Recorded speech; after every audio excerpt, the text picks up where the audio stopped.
নিঃস্ব অবস্থায় কি দোয়া করতে পারেন একজন মানুষ, এই দোয়াটা শিখে নেন, ইনশাআল্লাহ আপনার জীবনের সমস্ত সংকট কেটে যাবে ইনশাআল্লাহ। আমি নিজেও এই দোয়াটা বেশি বেশি করার চেষ্টা করি। দোয়াটা হচ্ছে, মুসা আলাইহিস সালাম একটা গাছের নিচে হেলান দিয়ে বসলেন, বসে দেখলেন দুইজন মেয়ে দাঁড়িয়ে আছে দূরে, পানি নিতে পারছে না, লোকজন পানি নিয়ে যাচ্ছে, ওরা দাঁড়িয়ে আছে বেচারি।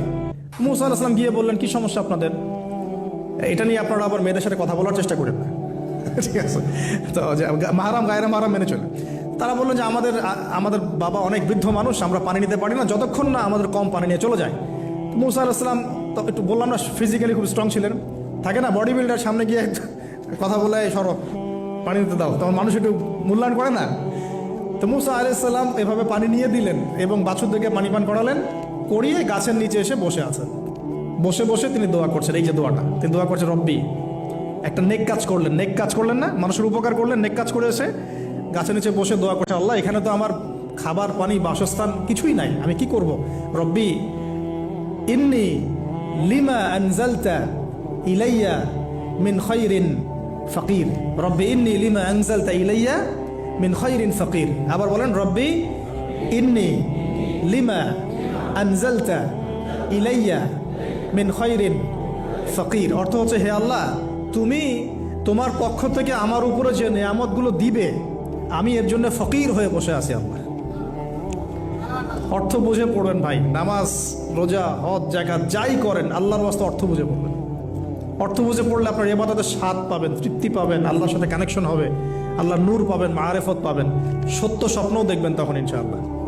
তখন শুয়ে শুয়ে সত্য স্বপ্ন দেখবেন ইনশাআল্লাহ। আল্লাহ পাক তৌফিক দান করবেন। এবার আল্লাহ পাকের সাহায্য নেমে আসলো, ওই দুই মেয়ের মধ্যে একজন হেঁটে হেঁটে চলে আসে। এবার এই মেয়ের হাঁটা সম্পর্কেও কোরআন কথা বলেছে, সুবহানাল্লাহ। এই মেয়ে কিভাবে হেঁটে এসেছে এই হাঁটার বর্ণনাও কোরআন দিয়েছে। কোরআন বলেছে এই মেয়ে হেঁটে আসছে লাজুক পায়ে। কি পায়ে? এখন আপনি এই পুরো ওয়ার্ল্ডের মেয়েদের হাঁটা দেখেন, লজ্জা আছে? তাহলে মেয়েদের সাথে লজ্জা একটা গভীর সম্পর্ক আছে। এই মেয়ের প্রশংসা আল্লাহ পাক কোরআনে করলেন, লাজুক পায়ে লাজুক ভঙ্গিতে অবনত নয়নে সে হেঁটে আসলো। এখন আপনি কেলে যান, গো টু খেল, আপনাদের টুইন টাওয়ারে যান, দেখেন সবার হাঁটা চলা দেখেন। হায়া লজ্জার কোনো বালাই আছে এখানে? আমি গত লেকচারে বলেছিলাম যে আদম আলাইহিস সালাম এবং হাওয়া আলাইহিস সালাম, ইবলিস তাদের সাথে প্রথম যে আচরণ করেছে ওই ফল খাওয়ানোর পরে, সেটা কি? তাদের গা থেকে পোশাক খুলে পড়ে গেছে, মানে নগ্ন করে দিয়েছে আমাদের পিতামাতাকে, মহাবিশ্ব নগ্ন করে দিয়েছে কে? ইবলিস।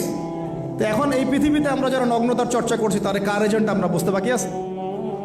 আমার কথা কি বুঝতে পারছেন কিনা? এই কানেকশন মেলানোর চেষ্টা করেন, ডটসগুলো মেলানোর চেষ্টা করেন। সামনে যাই প্রিয় ভাই, এই মেয়ে এসে বলছে, আমার বাবা আপনাকে ডাকেন, আমার বাবা আপনাকে ডাকছেন। তিনি গেলেন, বাবা শুআয়ব আলাইহিস সালাম। তখন এক বোন ইনডাইরেক্টলি বাবাকে বোঝাচ্ছে যে বিয়ে শাদী দিলে ভালো হয়। এক বোন বলছে যে আপনি তো তাকে পুরস্কৃত করতে চাচ্ছেন, তাহলে এরকম কওয়িউন আমিন একজন মানুষকে সবচেয়ে ভালোভাবে পুরস্কৃত করা যায় তার যথাযোগ্য প্রতিদান দেওয়ার মধ্য দিয়ে। তো মেয়ের ইশারা বাবা বুঝেছেন, তিনি নিজের এক মেয়ের সাথে মুসা আলাইহিস সালাম বিয়ে দিলেন, সুবহানাল্লাহ। তবে শর্ত দিলেন, দেন মোহর কি? মোহর তো নাই।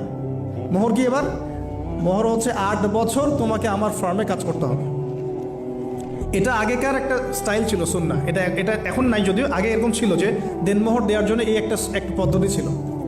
যেমন ইয়াকুব আলাইহিস সালামের ক্ষেত্রেও এরকম 7 বছরের কথা আসছে, তিনি 7 বছর তার শ্বশুরের ফার্মে কাজ করেছেন। এটা নতুন ছিল না ওই সময়, এটা কমন ছিল। এখন যেমন আমাদের দেশে কমন 10 লাখ টাকা মোহর হবে, 10,000 টাকা দিব, বাকিটা সব বাকি, তাই না? তো এরকম আর কি কমন কিছু বিষয় থাকে আর কি। আস্তাগফিরুল্লাহ, মাফ করো, বলবে বাসরাতে বলবে আমাকে মাফ করে দাও, শুরুতেই নিজের গায়রথহীনতার পরিচয় দিল। আবার এদিকে শ্বশুরের কাছে মাশাল্লাহ মোটা অঙ্কের ডোনেশন নিতে চাচ্ছে, যৌতুক। বিয়ে আমাদের ওখানে মাশাল্লাহ মানে কেনা বেচা, মেয়ে বিক্রি করতেছে আর ছেলে কিনতেছে। এবার 8 বছর পূর্ণ করা হলো, তিনি আরো 2 বছর 10 বছর পূর্ণ করলেন। এই 10 বছরে মুসা আলাইহিস সালাম নববী পরিবেশ পেলেন, অভিভাবক পেলেন, স্ত্রী পেলেন, প্রেমময়ী সন্তান ইত্যাদি সবকিছু। এবার আল্লাহ রাব্বুল আলামিন তাকে মিশরের দিকে যাওয়ার যে সময়টা এখন হয়ে গেছে, 10 বছর হয়েছে, মিশরে যেতে হবে। যাওয়ার পথে স্ত্রীর প্রসব বেদনা উঠেছে। তখন মুসা আলাইহিস সালাম আগুন খুঁজছেন। আগুন কি খুঁজছেন ভাই? আগুন খুঁজতে তুর পাহাড়ের ওখানে গিয়ে দেখছেন যে আগুন গাছে জ্বলছে। সবুজ পাতার উপরে আগুন, তিনি অবাক। এই সময় আওয়াজ আসলো, বিসমিল্লাহির রহমানির রহিম, ইন্নী আনা রব্বুক ফাখলা'না আলাইক ইন্নাকা বিল ওয়াদিল মুকদ্দাসি তুয়া। মূসা, ইন্নানি আনা আল্লাহ লা ইলাহা ইল্লা আনা ফা'বুদনি ওয়া আকিমিস সালাতা লিযিকরি। মানে এখানে অনেকগুলো কথা আছে, সূরা তাহার মধ্যে আছে। আওয়াজ চতুর্দিক থেকে ভেসে আসলো, মহান আল্লাহ রব্বুল আলামিন তার শান অনুযায়ী, তার ইজ্জত অনুযায়ী তিনি যেভাবে কথা বলেন সেভাবে মূসা আলাইহিস সালামের সাথে কথা বললেন। আল্লাহু আকবার। বললেন, ইয়া মূসা, হে মূসা, ইন্নানি আনা আল্লাহ, নিশ্চয়ই আমি আল্লাহ, লা ইলাহা ইল্লা আনা, আমি ছাড়া কোনো ইলাহ নাই, ফা'বুদনি, তুমি আমার ইবাদত করো, ওয়া আকিমিস সালাতা লিযিকরি, আমার ইবাদতের জন্য সালাত কায়েম করো, আমার জিকিরের জন্য সালাত কায়েম করো, আমার স্মরণের জন্য সালাত কায়েম করো। ফাখলা'না আলাইক, তোমার জুতা খুলে ফেলো, ইন্নাকা বিল ওয়াদিল মুকদ্দাসি তুয়া, তুমি তুয়া উপত্যকায় আছো, পবিত্র তুয়া উপত্যকায় আছো। আদব শেখানো হলো, এভাবে অনেক কথোপকথন হলো।